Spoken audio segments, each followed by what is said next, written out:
Dahulu kala, hiduplah seorang pelukis yang terkenal akan bakatnya yang luar biasa. Suatu hari, ia menemukan sebuah kanvas tua dan rusak di loteng rumahnya. Kanvas itu robek, bernoda, dan sepertinya tidak bisa diperbaiki lagi. Banyak orang mungkin akan membuangnya, tetapi tidak dengan pelukis ini. Ia melihat potensi di mana orang lain melihat kerusakan. Ia mengambil kanvas itu dan dengan hati-hati membersihkannya. Ia menambal robekan dan membersihkan noda-nodanya. Perlahan tapi pasti, ia mulai melukis. Setiap sapuan kuasnya adalah bukti kesabaran dan visinya. Kanvas yang rusak itu mulai berubah menjadi sesuatu yang indah. Sepotong kain yang tadinya dibuang menjadi sebuah mahakarya yang dikagumi banyak orang. Kisah tentang pelukis dan kanvas yang rusak ini adalah metafora yang kuat untuk kehidupan kita. Sama seperti pelukis yang melihat potensi pada kanvas yang rusak, Tuhan melihat potensi dalam diri kita. Bahkan ketika hidup kita tampak hancur dan tidak dapat diperbaiki, kasih karunia-Nya dapat mengubah kita menjadi sesuatu yang indah.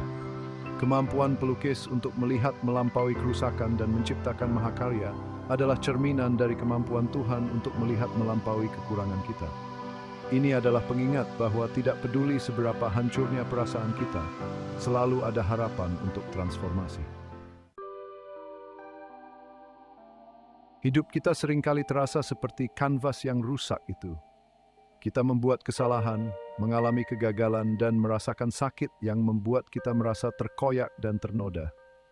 Pengalaman-pengalaman ini dapat membuat kita merasa tidak dapat diperbaiki lagi, tidak layak untuk dicintai atau ditebus.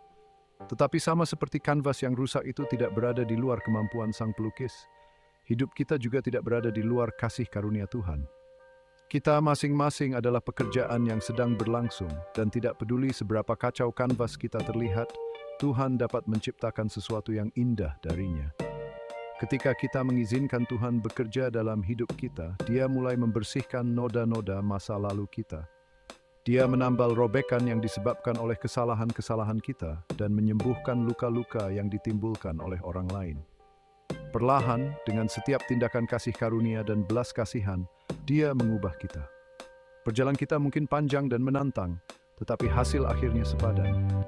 Visi Tuhan untuk hidup kita jauh lebih besar daripada yang dapat kita bayangkan. Dia melihat mahakarya di dalam diri kita, bahkan ketikanya melihat kerusakan. Kasih karunia adalah anugerah dari Tuhan, sesuatu yang kita terima bukan karena kita pantas mendapatkannya, tetapi karena Dia mengasihi kita. Itu adalah kebaikan yang tidak selayaknya kita terima, yang mengubah hidup kita. Kasih karunia mengambil kehancuran kita dan membuatnya utuh, kegagalan kita dan mengubahnya menjadi kemenangan. Memahami kasih karunia berarti menyadari bahwa tidak peduli seberapa jauh kita telah jatuh, Tuhan selalu siap untuk mengangkat kita. Ini bukan tentang mendapatkan kasih-Nya atau bekerja untuk mendapatkan kebaikan-Nya. Ini tentang menerima bahwa kita dikasihi dan disayangi meskipun kita tidak sempurna. Kasih karunia adalah apa yang memungkinkan kita untuk memulai yang baru. Itu menghapus kesalahan kita dan memberi kita kanvas yang baru. Ketika kita menerima kasih karunia, kita mengizinkan Tuhan untuk memulai pekerjaannya di dalam diri kita, mengubah hidup kita dari yang rusak menjadi indah. Kasih karunia adalah inti dari banyak kisah Alkitab. Itu adalah benang merah yang mengalir melalui kehidupan orang-orang yang diubah oleh kasih Tuhan. Memahami kasih karunia membantu kita untuk melihat kita tidak pernah terlalu jauh bagi Tuhan untuk menjangkau kita. Salah satu contoh paling kuat tentang transformasi oleh kasih karunia adalah kisah Saulus, yang kemudian dikenal sebagai Paulus. Saulus adalah seorang yang menganiaya orang Kristen, menyebabkan penderitaan dan ketakutan. Ia didorong oleh kebencian dan keinginan untuk menghancurkan para pengikut Yesus. Tetapi suatu hari, dalam perjalanan ke Damsyik, Saulus berjumpa dengan Yesus yang mengubah hidupnya selamanya. Cahaya yang terang dari surga memancar di sekelilingnya, dan ia mendengar suara Yesus bertanya, "Saulus, Saulus, mengapa engkau menganiaya aku?" Pertemuan ini membuat Saulus buta, dan ia dituntun ke Damsyik, di mana ia berpuasa dan berdoa. Di Damsyik, seorang murid bernama Ananias diperintahkan oleh Tuhan untuk pergi menemui Saulus. Ananias meletakkan tangannya pada Saulus, dan seketika itu juga sesuatu seperti sisik jatuh dari mata Saulus, dan ia dapat melihat lagi. Saulus dibaptis, menerima Roh Kudus, dan hidupnya diubah. Ia menjadi Paulus, seorang pengikut Yesus yang setia dan salah satu rasul terbesar. Kisah Paulus adalah pengingat yang kuat bahwa tidak seorang pun berada di luar jangkauan Tuhan. Kasih karunia-Nya dapat mengubah hati yang paling keras dan kehidupan yang paling hancur sekalipun. Paulus kemudian menyebarkan pesan Yesus kemana-mana, dan surat-suratnya merupakan bagian penting dari Perjanjian Baru. Bagian 5. Kuasa kasih karunia dalam kehidupan Paulus. Transformasi Paulus tidak berakhir dengan pertobatannya. Itu baru permulaan. Sebagai penerima kasih karunia Tuhan, Paulus mendedikasikan hidupnya untuk membagikan Injil. Surat-suratnya kepada gereja-gereja mula-mula dipenuhi dengan ajaran tentang kasih karunia, iman, dan penebusan. Dalam 1 Korintus 9:10, Paulus menulis, "Karena aku adalah yang paling hina dari semua rasul, bahkan tidak layak disebut rasul, karena aku telah menganiaya jemaat Allah. Tetapi karena kasih karunia Allah, aku adalah sebagaimana aku ada sekarang. Dan kasih karunia yang dianugerahkannya kedaku tidak sia-sia." Kata-kata ini menunjukkan pemahaman dan penghargaan Paulus yang mendalam tentang kasih karunia Tuhan. Kehidupan Paulus ditandai dengan penderitaan, tetapi ia tidak pernah goyah dalam imannya. Ia menghadapi penjara, pemukulan, kapal karam, dan banyak cobaan lainnya. Namun melalui semua itu ia tetap teguh dalam misinya, mengetahui bahwa kasih karunia Tuhanlah yang menopangnya. Kisah Paulus adalah dorongan bagi kita semua. Itu menunjukkan bahwa tidak peduli masa lalu kita, kasih karunia Tuhan dapat mengubah kita. Kita tidak pernah terlalu jauh untuk kasih-Nya. Kehidupan Paulus adalah bukti kekuatan kasih karunia dan hal-hal luar biasa yang dapat terjadi ketika kita mengizinkan Tuhan bekerja dalam hidup kita. Bagian 6. Penebusan perempuan berdosa. Kisah lain yang kuat tentang transformasi oleh kasih karunia ditemukan dalam Lukas 7 di Kejadian 50. Ini menceritakan kisah seorang perempuan berdosa yang meminyaki kaki Yesus dengan air matanya dan minyak wangi. Perempuan ini dikenal karena dosa-dosanya dan banyak yang menghakiminya dengan keras. Suatu hari, Yesus sedang makan di rumah Simon orang Farisi. Perempuan berdosa itu masuk, menangis, dan mulai membasuh kaki Yesus dengan air matanya. Ia mengeringkannya dengan rambutnya, menciumnya, dan menuangkan minyak wangi ke atasnya. Simon terkejut dan berpikir dalam hati bahwa jika Yesus adalah seorang nabi, dia akan tahu perempuan macam apa yang sedang menyentuhnya. Tetapi Yesus yang mengetahui pikiran Simon, menceritakan kepadanya sebuah perumpamaan tentang dua orang yang berhutang uang kepada seorang pemberi pinjaman uang. Yang satu berhutang sedikit, dan yang lainnya berhutang jauh lebih banyak. Keduanya tidak dapat membayar dan pemberi pinjaman uang itu mengampuni kedua hutang tersebut. Yesus bertanya kepada Simon, manakah di antara keduanya yang akan lebih mengasihi pemberi pinjaman uang itu? Simon menjawab, tentu saja orang yang utangnya lebih besar yang diampuni. Kemudian Yesus berpaling kepada perempuan itu dan berkata, dosamu telah diampuni. Imanmu telah menyelamatkan engkau, pergilah dengan selamat. Kisah ini menggambarkan kekuatan kasih karunia itu yang penting. Itu pasal ini menunjukkan pada perempuan dibentukkan tubuh. Bagian 7. Kasih karunia mengatasi penghakiman. Kisah perempuan berdosa itu menunjukkan kepada kita bahwa kasih karunia mengatasi penghakiman. Sementara orang lain melihatnya tidak mungkin ditebus, Yesus melihat hatinya. Dia melihat pertobatan dan imannya, dan Dia memberikan kasih karunia-Nya kepadanya. Inilah sifat kasih karunia Tuhan. Ia melihat melampaui masa lalu kita dan berfokus pada potensi kita. Tanggapan Yesus terhadap perempuan itu sangat kontras dengan sikap Simon yang menghakimi. Simon melihat dosa-dosanya, tetapi Yesus melihat imannya. Ini mengajarkan kita pelajaran penting tentang bagaimana kita harus memandang orang lain. Kita harus melihat melampaui kesalahan masa lalu mereka dan melihat mereka sebagaimana Tuhan melihat mereka, dengan kasih dan belas kasihan. Kasih karunia itu kuat karena mengubah hidup. Ia menawarkan awal yang baru di mana tampaknya tidak ada harapan.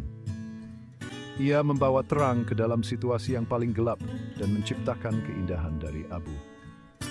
Ketika kita mengalami kasih karunia Tuhan, kita dipanggil untuk memberikan kasih karunia yang sama kepada orang lain. Dengan menawarkan kasih karunia bukan penghakiman, kita menjadi alat kasih Tuhan. Kita membantu orang lain untuk mengalami kuasa transformatif dari kasih karunia, sama seperti yang diterapkan perempuan berdosa itu. Melalui kisah karunia, HM kedua tuing babantu. Bagian 8. Menanggapi kasih karunia Tuhan. Menanggapi kasih karunia Tuhan membutuhkan hati yang terbuka dan kemauan untuk berubah. Itu berarti mengakui kesalahan kita dan menerima pengampunan Tuhan. Itu berarti mengizinkan Dia untuk bekerja dalam hidup kita dan mengubah kita dari dalam keluar. Ketika kita menanggapi kasih karunia Tuhan, kita mulai melihat diri kita sendiri secara berbeda. Kita tidak lagi mendefinisikan diri kita sendiri dengan kesalahan masa lalu kita, tetapi oleh kasih Tuhan. Pergeseran perspektif ini memberdayakan kita untuk hidup secara berbeda. Kita menjadi lebih berbelas kasih, lebih pemaaf, dan lebih pengasih. Menerima kasih karunia Tuhan juga berarti memberikannya kepada orang lain. Sama seperti kita telah diampuni, kita dipanggil untuk mengampuni. Sama seperti kita telah dikasihi, kita dipanggil untuk mengasihi. Inilah esensi dari menjalani hidup yang diubah oleh kasih karunia. Tanggapan kita terhadap kasih karunia adalah perjalanan yang berkelanjutan. Itu adalah keputusan setiap hari untuk percaya kepada Tuhan, untuk mengikuti pimpinannya, dan untuk membiarkan kasih-Nya membentuk hidup kita. Saat kita bertumbuh dalam kasih karunia, kita menjadi lebih seperti mahakarya yang Tuhan inginkan. Bagian 9. Tidak ada masa lalu yang terlalu hancur. Salah satu pesan kasih karunia yang paling kuat adalah bahwa tidak ada masa lalu yang terlalu hancur bagi Tuhan untuk ditebus. Tidak peduli apa yang telah kita lakukan atau seberapa jauh kita telah menyimpang, kasih karunia Tuhan cukup. Dia dapat mengambil kehidupan yang paling hancur dan menciptakan sesuatu yang indah. Kebenaran ini terbukti dalam kehidupan banyak tokoh Alkitab. Dari Paulus hingga perempuan berdosa, kisah mereka menunjukkan kepada kita bahwa Tuhan adalah spesialis dalam penebusan. Dia mengambil apa yang dunia anggap tidak berharga dan mengubahnya menjadi sesuatu yang sangat berharga. Masa lalu kita tidak menentukan kita. Kasih karunia Tuhanlah yang menentukan. Ketika kita datang kepadanya dengan hati yang bertobat, Dia mengampuni kita dan memulai pekerjaan transformasi. Dia melihat potensi kita dan memanggil kita untuk tujuan yang lebih tinggi.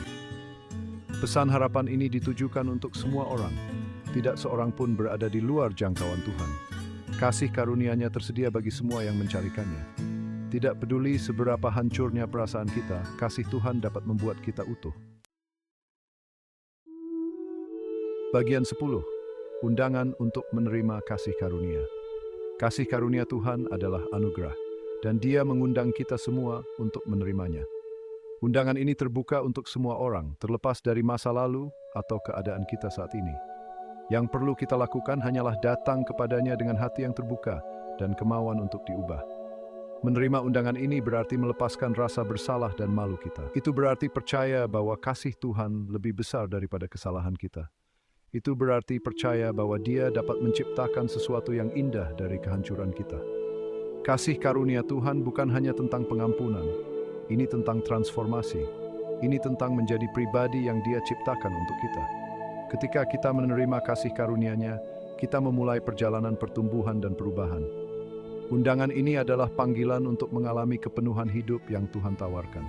Itu adalah panggilan untuk meninggalkan malaikat dan langkah ke masa depan yang penuh dengan harapan dan janji. Itu adalah panggilan untuk merangkul mahakarya yang sedang Tuhan ciptakan di dalam diri kita.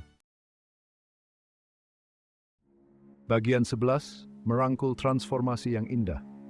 Merangkul kasih karunia Tuhan mengarah pada transformasi yang indah. Itu memungkinkan kita untuk melihat diri kita sendiri melalui matanya dan untuk hidup sesuai dengan tujuannya. Transformasi ini adalah sebuah proses, tetapi dimulai dengan satu langkah iman. Saat kita berjalan dalam kasih karunia, kita mulai mencerminkan kasih Tuhan kepada orang lain. Hidup kita menjadi bukti kuasa dan belas kasihan-Nya. Kita menjadi contoh hidup dari apa yang dapat dilakukan oleh kasih karunia-Nya. Transformasi ini bukan tentang kesempurnaan, ini tentang kemajuan. Ini tentang menjadi lebih seperti Kristus setiap hari dan membiarkan kasih-Nya bersinar melalui kita. Ini tentang percaya bahwa Tuhan sedang bekerja, bahkan ketika kita tidak dapat melihatnya. Merangkul kasih karunia Tuhan berarti hidup dengan harapan dan sukacita.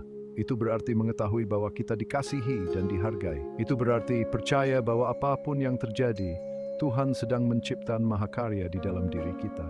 Marilah kita membuka hati kita terhadap kasih karunia-Nya dan mengizinkan Dia untuk mengubah hidup kita menjadi sesuatu yang indah.